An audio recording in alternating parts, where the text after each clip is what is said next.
My name is Gunjan Sharma and today I am standing in front of you to tell you a very interesting story. Now you know what? There is a very important reason why I decided to take this story. And what's that reason? That I will tell you at the end of the story. So let me tell you the story first. So once again, one day there was a young artist. One day he decided to go to the king of that town. The king was actually a very big fan of those paintings, arts and everything. Then he went there, he said to the king, "Oh king, I shall make a very beautiful art for you. The only thing which I demand is a blank wall on your palace." And there was another young artist in the palace. He jumped into the conversation and said, "Oh Majesty, I am also a very specialist painting artist. I will also make a very beautiful art for you. And the only thing which I want is that I want a wall against the wall of this person." And when the king asked him that what are you going to make, the second young artist said, "I shall make the exact replica of this first artist's art, and I shall make it without even looking at his art.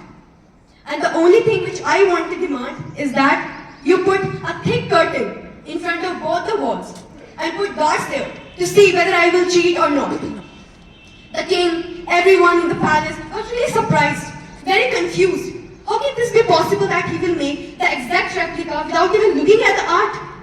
The second day, when the king called everyone, he gave two walls opposite to each other to both the artists. The first artist came with expensive painting particles like brushes, oils and paints, everything. The second artist came with just a single piece of cloth and a bucket of water. Everyone was so sure. It can't be possible. How can he even make the exact replica without even looking at it? But he said, "I will." After 1 month, when the king came to him, when he went to the first artist, he saw the painting was really good. He was so happy. He gave plenty of money to that person and said, "It's really nice." And then he decided to go to the second artist. When he went there, he was stunned. It was the exact replica of the first artist's art. Each and every particle, each and every color, each and every line, every single minor detail was same. He got really happy. He gave double the money to that person and said, "Just tell me the secret how you did it. Just tell me."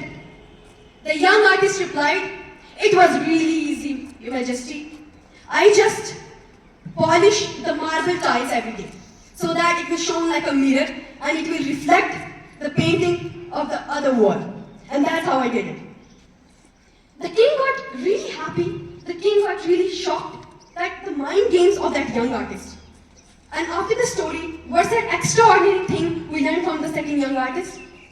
The extraordinary thing we learned from the second young artist was that he knew he was not extraordinary. He knew that he is not having any magical power to think what that first person is going to make, but he said, "I will." And he did. And the same goes with our life. We often say, "I lack confidence. I lack motivation. I don't have talents." But we should also remember that these are the part of us. The hard work is always cleaning the walls of our mind. And it is an old saying that the soul knows how to heal itself. The only challenge is to silence the mind. And how to silence the mind is to neglect it. Have you ever seen that when the small child is crying, if the mother pays attention to that child, he or she will cry louder.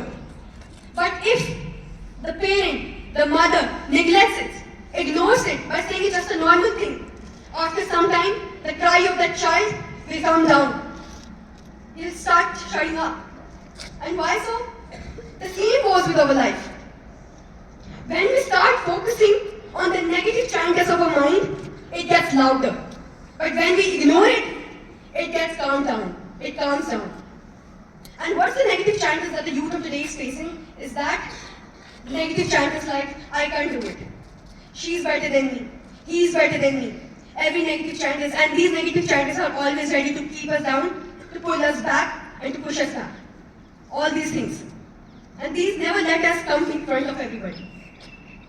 And do you remember at the starting of the story, I told you there's a very important and a major reason why I decided to take this story.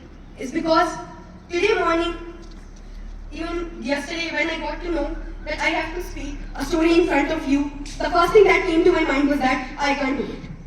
It's not easy for me. A lot of tests are pending, a lot of homework is pending.